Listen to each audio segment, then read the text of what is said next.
Amy Marcos nung nakaraan, sinasabi niya na yun daw budget ng AKAP, keso sinisita niya, wala naman sa project ng DSWD yan, bigla na lang sumulpot yan, bigla na lang may nagkaroon ng insertion na ganyan, di ba? Kinuwento na rin naman ni VP Sara kung paano sila naglalagay ng insertions, di ba? Diyan sa ang mga ahensya ng gobyerno. So ito, ang ginagamit naman nila dito is yung DSWD. Lahat ng pera ng gobyerno na instead ilagay mga bossing sa magandang mga programa para sana ang mga Pilipino magkaroon ng trabaho, magkaroon ng mga trainings, i-train mo sana yung mga Pilipino para maging skilled sila, para kung hindi man sila makaroon ng trabaho rito, at least man lang sa ibang bansa, magkaroon sila ng trabaho, hindi ba? Para mataguyod nila ang kanilang mga pamilya dito sa Pilipinas. Pero hindi. Ang ginagawa nila, pinipilay nila ang mga Pilipino, ginagawa nila tayong mga nanlilimos. Ginagawa nila tayong mga pulube. O kasi bigay lang sila ng bigay ng pera sa mga Pilipino naghihirap kasi nga gusto nila naman manatili kayong mahirap. Gusto nila manatili kayong umaasa, nakatanghod, nakanganga, tumaasa sa ibibigay ng mga politiko. Kaya itong mga politiko, kung mag-asta rito, parang mga hari. Kasi yung pera naman na hindi naman kanila, pusta tayo kahit piso. Sangkusing, walang kinukuha ang mga yan. Sa bulsa nila, itong mga politiko natin, ultimong pagkain nila sa labas, putang ina, pinariresibuhan ng mga yan at sinisingil sa kaban ng bayan. Ganun ang ginagawa ng mga hayop na yan. Wala dyan yung, ito pera ko sa'yo, ito pera ko bigay ko sa'yo, ito pera ko pangkain ko. Hindi. Habang ayan ay halal ng taong bayan, ultimong pagkain ng mga anak niyan, baon ng mga anak niyan, mga panggasolina ng mga pukin ng ina niyan, galing lahat yan sa pera ng taong bayan. Lagi niyong tatandaan yan. So, imbes sana itong mga pera na ito ay napupunta sa mga programa para i-upskill ang mga Pilipino, para i-equip ang mga Pilipino sumabay sa teknolohiya, putay na hindi. Tayo pa atras. Ang mga Pilipino pamangmang ng pamangmang ng pamangmang. Bakit? Kasi nga gusto nilang natin nang hihingi ng nanghihingi. Diyan sa Amerika, mga bossing, sinasadya nila na may mga homeless. Kasi yung mga homeless, binibigyan pa nila ng pera para mag-survive as homeless. Oo. Kasi bakit? Kasi boto daw yun. Boto. Ang ginagawa ng Amerika nung hindi pa si Trump ang presidente, papasok sa mga borders. Bakit? Kasi boto. Kasi ang gusto lang talaga ng mga hinayupak na yan, parehas din kasi ang politika sa Amerika at saka dito, ang gusto lang nila is manalo ng manalo sa eleksyon. Nerly Maruta, salamat kaayo. Ganun lang ang gusto ng mga yan. Manalo lang sa eleksyon. Yun lang talaga ang target nila. Ganun din dito sa Pilipinas, pagkapanalo, ang unang-unang iisipin yan kung paano ulit sila mananalo sa susunod na eleksyon. Kaya ang galit na galit si Inday Sara noong nakaraan. Sabi ni Inday, hoy, magtrabaho muna tayo. Meron akong DepEd, meron akong OVP, meron akong NTF-ELCAC. Baka pwede, wag niyo muna akong kausapin tungkol sa 2028 kasi wala pa tayo isang taon. Magtrabaho muna tayo. Ilang beses na ginagawa ni Inday yun, naging tahimik si Inday Sara, nagagalit na nga tayo kasi Inday, masyado ka ng tahimik, ang dami ng kabulustugan, tahimik ka pa rin. Because, yun yung pinaninindigan ni Inday Sara, yung pagiging partners nila eh. Although, masama na sa loob niya, pero kailangan pa rin niyang panindigan eh. Kasi nga, hindi alam naman ni Inday Sara na kung mag-aaway sila ni Bongbong Marcos, wala namang matinong may tutulong yun sa bayan natin Pilipinas eh. Pero ngayon, nakita niya na sukdulan na kasi buong pamilya na dinadamay, hindi lang pamilya, pati yung mga mahal sa buhay, pati yung mga kasamahan sa pagtatrabaho, pinaparalisa na yung mga ahensya ng gobyerno na pinamumunuan niya, pinaparalisa na pati yung Office of the Vice President. Aba, kailangan na niyan lumaban. Kaya ito, nandito na siya ngayon lumaban.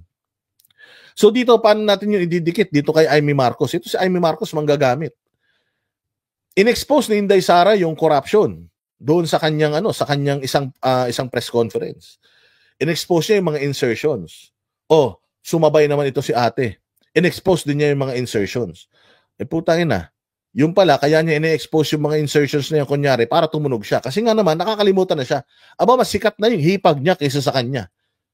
Siya yung naging utak ng lahat ng pagkapanalo ng kapatid niya, pero nagmumukha lang siyang tanga. Ni hindi siya makalapit sa kapatid niya, ni hindi siya sa kapatid niya, makapunta sa Malacanang.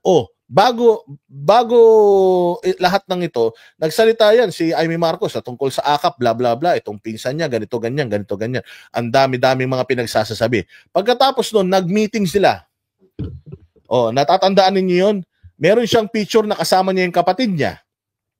Nakapag-usap sila. After nun, eto na nangyari.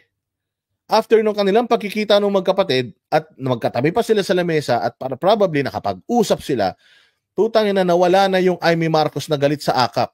Bigla na siyang naging Amy Marcos na naging makakalimutin na, katulad ng kapatid niya. Sobrang tanga kasi ng mga Pinoy eh. Kaya kahit na hindi ka na mag-apologize, baguhin mo na lang yung statement mo, okay na. Bakit? Kasi mga loyalista nga eh. Pakinggan natin yung unang mga sinabi niya patungkol dyan sa AKAP. Sa totoo lang, ang version ng Senado, tinanggal ko na po yan. Dahil ang pakiwari ko, walang programa ang pamahalaan na pag-aari ng sino man. Tinanggal niya na. Ang sinabi niya is, tinanggal ko na yan kasi wala namang programa ng pamahalaan na pag-aari ni Numan. So parang sinasabi niya, tinanggal ko tong AKAP kasi nga, ginagawa ng Tingog Party List, ni Tambaluslos at nung kanyang mga congressman na itong AKAP budget, ipinamimigay as if galing sa kanila kasi yung mga mukha nila nasa mga relief of goods, yung mga mukha nila nandun sa picture. Napakarami ng mga ng mga galawan ng mga nasa kamera na puro mukha nila yung nakalagay doon. Samantalang pera naman ng taong bayan to. Kaya yun yung sinasabi ni Amy na tinanggal niya na kasi hindi naman to pag-aari itong mga programa na to, wala namang may-ari nito. Kaya tinanggal ko na yan. O ano nangyari? Kailangan lahat sumasapi dyan at dahil dito, kinakailangan na pag-isahin na, isaayos na natin ang mga guidelines. So are you saying there's no AKAP in the Senate version? Yes, I deleted it entirely. I deleted it entirely. Tinanggal ko na yung AKAP. O nag-meeting silang magkapatid. Nag-usap silang magkapatid sa isang gathering. I don't know kung anong gathering yun. Pagkatapos, may bago na siyang istorya. Putang ina niya. Sinungaling talaga. Maniwala ka. No ka na sinungaling to, matandan to. How much did you delete, Mr. President, Madam Chair? Yes, 39 billion which was added in the House version and 41 billion added for AIX. 39 billion and 41 billion. Ang dinilit daw niya. Dinilit niya. Ganito kasinungaling tong aling ito. Hindi ko naman na tinatanggal basta kundi yun daw.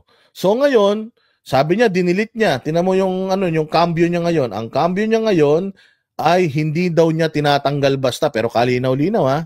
In the House. Ang tanong ni Yes, I deleted it entirely. How much did you I deleted it entirely. delete, Mr. President, Madam Chair? Yes, 39 billion which was added in the House version and 41 billion added for AIX. Hindi ko naman na tinatanggal basta kundi Ngayon, biglang hindi na daw niya tinatanggal basta. Ha? Dinilit daw niya 31 billion, 39 billion, 41 billion. Dinilit daw niya. Tapos, kinonfirm pa. So, dinilit mo. Wala na siya. Wala na. Tinanggal ko na.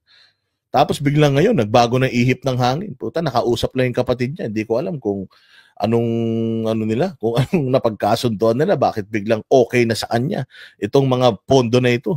sinasabi ko lamang, tanggalin muna natin para mapag-usapan at ayusin ang system. Tangina, hindi yun ang sinabi mo, madam. Kalinaw-linaw nung sinabi mo, I deleted it. Walang programa ng gobyerno na pag-aari ng isang politiko. Tapos ngayon, sabi ko naman, tanggalin lang muna natin. Tangina nyo, di niloloko nyo tao. Di katulad ka rin ng kapatid mo, mambubudol. Well, totoo naman. Kasi nung panahon nung nambubudol yung kapatid niya sa kampanyahan, ito laging kasama eh. Ito laging naka-front. Sila yung laging so malamang sa malamang ito nagplano kung paano bubudulin yung mga Pilipino ng panahon ni Bongbong. Wala maalam yun. Wala mautak yun eh. Sa tingin niyo yung pambubudol na yan, naisip ni Bongbong, hindi. Uutusan mo si Bongbong, papit yun eh. Uutusan mo si Bongbong para budulin yung tao, ganun. Someone's gonna make utos. May mag-uutos sa kanya. He's gonna give him the command. At ang magbibigay sa kanya ng command, sino? Yung reyna ng sinungaling. Eto, si Amy. So kung nabudol kayo noon, yung taktika ng pangbubudol noon, ang utak, ito. Tandaan ninyo ha, 2 years before mamatapos si PRRD, hinarness na nito lahat ng mga vloggers ni PRD. Kinuha niya na lahat ng vloggers ni PRD, nagpapanggap siya, nakakampi siya ng mga Duterte, nakuha niya yung mga magagaling na mga vloggers ni Duterte. At di umano, for a price. May mga retainers. Oh, sige, i-play ulit natin to. Makita ninyo kung gaano kasinungaling. Kanina lang tinanggal, ngayon ano na? Kasi gulo-gulo nga, hindi mo malaman kung AX kasi yan, maliwanag, kung matay, kung chemo o dialysis, kung nasisante sa trabaho, syempre yung mga anak magkakailanganin ng tulong sa edukasyon. O puta, ba't ang dami mo ng paliwanag ngayon? Kanina, tatanggalin mo, tinanggal mo, hindi naman pag-aaral, bla bla bla, and bla bla bla. Tapos ngayon, biglang may mga paliwanag ka na, may justification ka na sa pambubudol mo. So, hindi ka ng budol, ibig sabihin. Yun ang sinasabi mo. Hindi ako ng budol, sinabi ko lang ganito. Ayun, kalinaw-linaw. Oh. Tangina, recorded, oh. Nasa plenaryo ka. Nasa halls of the Senate ka. Nagsabi ka na tinanggal mo. You deleted it. Kasi ganito, kasi ganyan. Tapos ngayon, biglang kasi pag may namatay, pag may ganito. Tangina. Di sana hindi ka nagsalita nun. Kung yan naman pala talaga yung stand mo, wala naman problema eh. Kung meron yung mga akap-akap na yan, nandiyan dyan eh. Magagawa naman ng taong bayan. Nandiyan dyan eh. Ang tagal na natin binubudol tayo eh. Pero yung magsinungaling ka, yung baguhin mo, yung mga versions ng mga pinagsasasabi mo, putang ina, kasalanan yun, ma'am.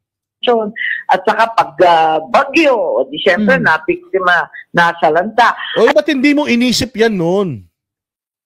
Ang dami mong dahilan ngayon, bakit hindi mo yan inisip bago ka magbigay ng statement dito? Kasi nga, nagbigay ka ng statement kasi natatabunan ka na. Nawawalan ka, hindi ka nakilala. Nagiging irrelevant ka na. Kaya ang kailangan mo, gagkakampi ako para sa Pilipinas. Tatanggalin yung ganito, tatanggalin yung ganyan, makabanat ako sa pinsang ko. Tapos, pagkatapos nating mag-usap, pagkatapos mag-usap ng kapatid mo, ano nangyari? Marami ka ng dahilan. Ayun, maliwanag. Doon sa AX kasi, medyo may guidelines. Eto nga, dumating yung AKAP, hindi naman yan hiningi ng Pangulo kasi wala naman AKAP doon sa sinumite ni O bakit nga na-approve? Yung AKAP from 31 billion ba o 39 billion, naging 20, ano na lang, naging 26 na lang. So bakit may 26 billion pa rin? Saan nakakatawa nung putay na naghati pa kayo? Pera ng taong bayan niya, pinaghatian nyo. So para lang siguro mapapayag kayo ang Senado, binigyan kayo ng 5 billion na pang-akap nyo din para pang vote buying nyo dahil ilan sa mga senador ninyo yung tumatakbo ngayon bilang senador para meron silang pang-akap bago yung yung kampanyahan, bibigay ng akap para hindi makalimutan ng tao. 2025 iboto dahil natulungan sila. Kaya akala ko nga sa Congress lang yan, puta lumalabas, gusto nyo rin pala ng piece of the pie. Bongbong, pakatapos yung DSWD, nakailang hearing kami. May mga... Ano na naman sasabihin nyo? Bakit si Bato nandiyan din naman? Si ganito nandiyan din naman. Hindi sila pumirma. O diyan kasi majority wins. O mas marami yung bumoto. O di nanalo yung AKAP at AX. Briefing pa. Wala namang kailan man binabanggit na AKAP. Kaya ang pagkaintindi ko, tanggal na. O, sabi ni si Amar, Boss Dada, hindi hati kasi 21 billion and 5 billion sa Senate. Ayun na nga yung ibig ko sabihin. Kasi nga, putang ina kami promotor niya, tapos gusto nyo hati tayo 50-50. Nek-nek nyo. Kami ang power of the purse, sa aming pera. Kayo, bigyan lang namin kayong balato. 5 billion lang kayo. Hello? Kami yung nag-architect ng na yan, ng kung paano mapupunta yung pera dyan, tapos gusto nyo, pasimple-simple lang kayo, gusto nyo hati tayo, 50-50. Di pwede yun. Mas marami kami di ba?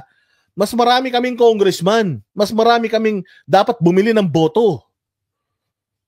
Gets nyo? Kaya mas malaki talaga yung mapupunta sa House. Ilan ang ng House? 300. Ang members of the House. Ang lower house. Ang senador, ilan lang sila? O ilan lang sa mga senador ngayon ang tumatakbo na sa politika? Ilan lang? Kaya 5 billion lang kayo. Mas marami kami. Syempre magpupunta kami sa mga liblib na lugar, sa mga namin, distrito namin. O mamimigay kami ngayon ng mga AKAP, AX, kung ano-ano pa. Mabibili namin yung mga kapitan. O kasi kung hindi nila kami susuportahan, hindi kami magbibigay ng AKAP, AX sa barangay nila. Kuha. So hindi talaga pwedeng 50-50 yan. Hindi pwede. O 21 lang ang ano, ilan ba? 21 ba? 24 ang ano, ang senador. O ilan lang ang senador? 24 lang ang senador. Versus 300 plus na congressman. So kailangan ng Congress ng mas malaking ano, ng mas malaking budget. Kaya nga alam niyo na kung saan gagamitin tong mga to eh. Kasi kung talagang matino gamit niyan, yung AX AKAP na yan, edi sana hinati yan sa lahat ng ano, 24 yes. Sana hinati yan sa lahat ng ahensya ng gobyerno. Sana lahat ng gobyerno pwede mag-AKAP, di ba? Pero bakit sinusolo ng DSWD at Congress yung AKAP, yung AX, yung tupad? Bakit nila sinusolo? Kasi nga, pang ano nila yan. Pang bili nila yan ng mga boto. Hindi to actual vote buying in the guise or in the guise of ayuda.